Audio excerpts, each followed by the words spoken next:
All right, Democrats. This video is for Democrats, and it's actually, I mean, it is for everybody, but this is actually something that I'm going to direct directly at the Democrats. I'm going to try to not come off condescending. I'm going to not try to treat you like you're stupid. And I'm going to try to come from a tactical angle more so than even a political angle or even really philosophical angle, because you guys need to hear this. And it's not a oh, you're not hearing the rights grievances. It's you guys are not hearing yourselves, and you guys need to stop and you need to think before things continue to escalate the way they're escalating. This Ruth Bader Ginsburg thing, this is an unforced error completely created by the Democrats.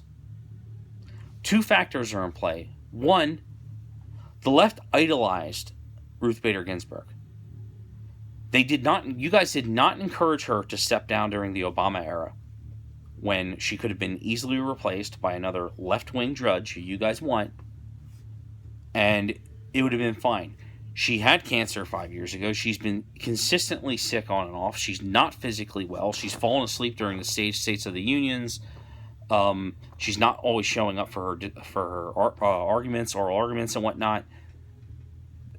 The woman has not been well for a while. You guys knew she was basically at death's door, kind of opening the crack, peeking in, and then shutting in, and then opening the crack, peeking and shut. This has been her status for at least the last 10 years.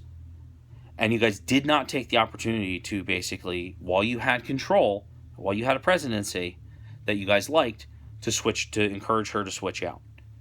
You made a gamble that Hillary Clinton was going to win, and you lost that gamble. Same thing with the fact that the Democrats didn't put up a big fight in the Senate for Obama's judge appointees.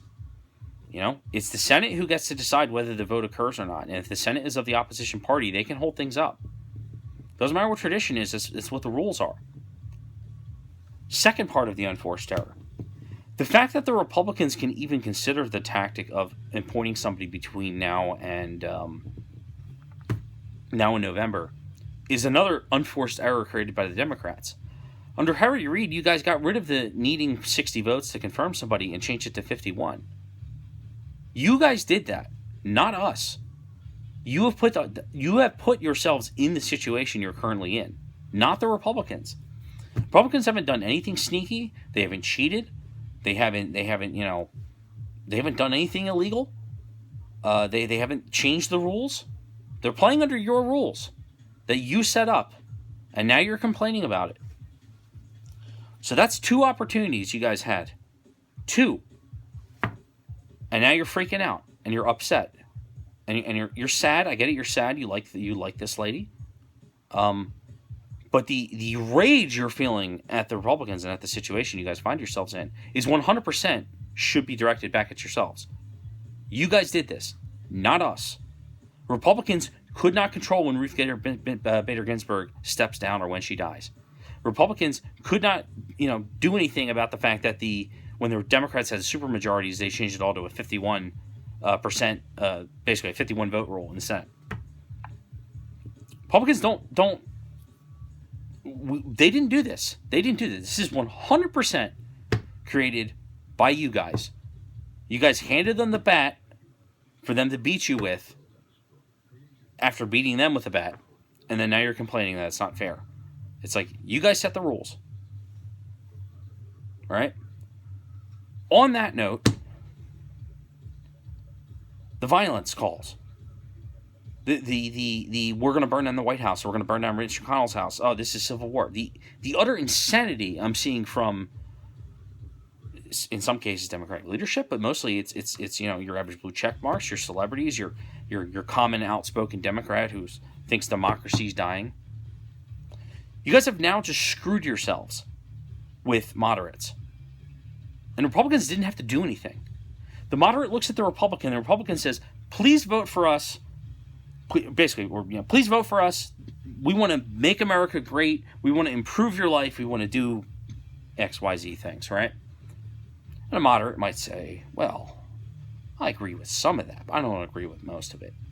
I don't even trust that you guys really mean what you're saying.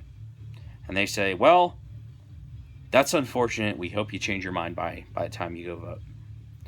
And then they look and they walk over to the Democrats. And what are the Democrats saying? If we don't get our way, we're going to burn everything down. We're throwing a temper tantrum. Burn the White House down. Civil war. Democracy's going to die.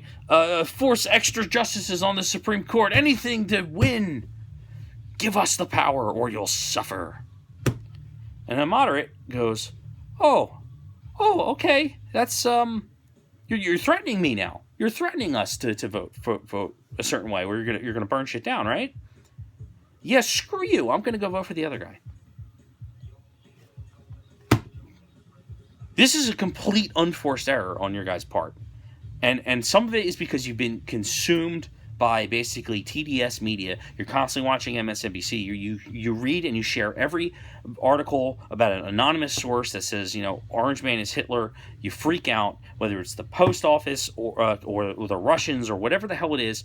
You guys keep in a perpetual state of outrage to the point where now something has happened that you can't control. That was an unforced error on your part, and now your solution is, well, if we don't get our way, we have to threaten to riot. Unforced error. Unforced error.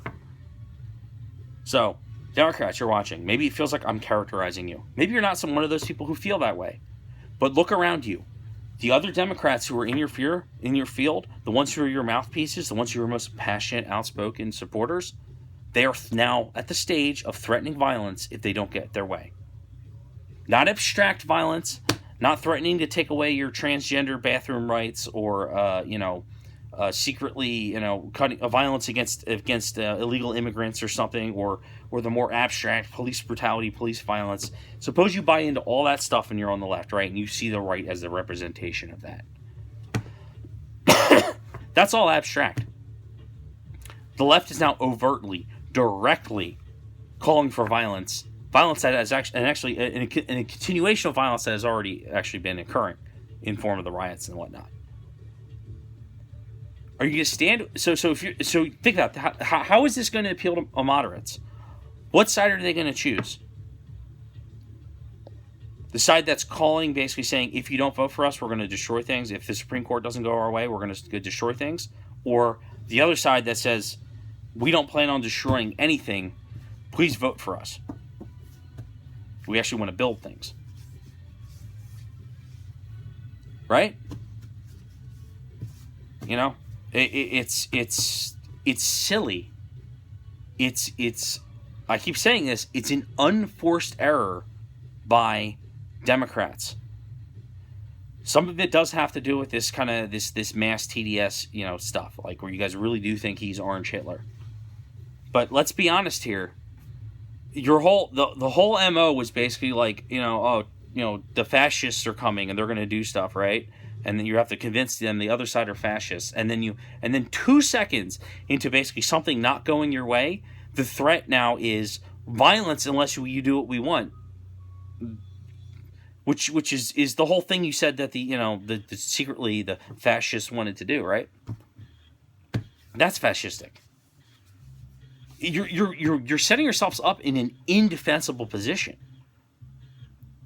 You're handing an entire swath of the moderate population who does not particularly like Trump or Republicans or even necessarily agree with most of their policies, and you're pushing them into their camp because you guys are allowing basically the threats of violence if you don't get your way. Think about these things. Tone down the rhetoric. Talk to your fellow Democrats and tell them, yeah, not only is it morally repugnant to threaten violence if you don't get what you want in a political sense, but it's tactically unsound. So, yeah, okay, don't interrupt your enemy when you're making a mistake, but I don't want to see violence happen, If getting you guys to reverse course on this, increases your chances and increases your electability, but it decreases the chances of a violent fight, so be it. But This is advice that don't even take my word for it. Go find a moderate, find somebody on the fence, and ask them, what do they think? Because even if they're not paying attention, the Republicans are going to point this out. They're going to point this out. You've given the Republicans the biggest stick you've ever handed them for them to beat you over the head with politically. Because all they have to say is, like what I said, vote for us, you want to improve your lives. And the other side says, vote for us or we're going to destroy your life. That's the decision now, right? That's the setup. Republicans did not create this setup. You guys did. The Democrats, you guys did. You didn't keep your people in line. And I get you're passionate. I get you're worked up. I get you hate the orange man. Threatening violence is not going to get you what you guys want. Not going to get what you guys want. Did Trump use that tactic? No. Republicans use that tactic. Did anybody outside of essentially communist revolutionaries use that tactic? No.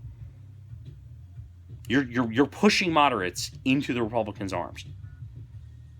It's an unbelievable own goal. I'm baffled. So go ahead. All right, guys. Democrat watching this, if you're someone with TDS, you're probably either leaving an angry comment or you've turned the video off. But if you're a moderate Democrat or you're just somebody who just doesn't like Orange Man and wants to support Biden because you believe in like AOC's bullshit, at least understand you're making a huge tactical mistake here. At least take that advice. If you feel the violence in your heart, doesn't mean you got to wear it on your sleeve, right? Come on. This is just getting dumb at this point, right? So, and if you do get violent, then you get violent, right? That's we'll deal with that when that we'll cross that bridge when we get there. But from a tactical standpoint, politically, like, what are you doing? Where's the cooler heads to ring in the crazies? Are the crazies running the show? And if the crazies are running the show and you're not a crazy and you're a Democrat, why are you a Democrat still? Or I should say, why are you supporting this current party that's basically fostering this insanity? I mean, Republicans, at least we have cohesion, At least we're not, rioting and burning shit down and making threats if we lose.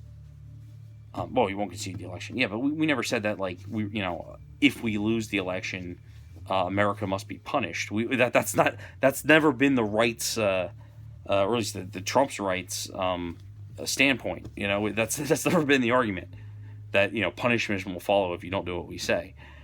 And that's where the left is right now. That's where the Democrats are. Christ.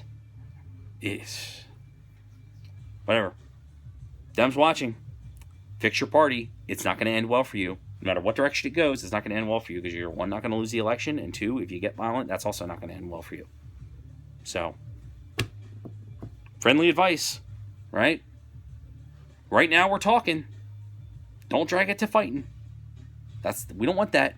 Nobody wants that. Moderates don't want that, and they're going to vote against you because you're threatening them. So, that's all.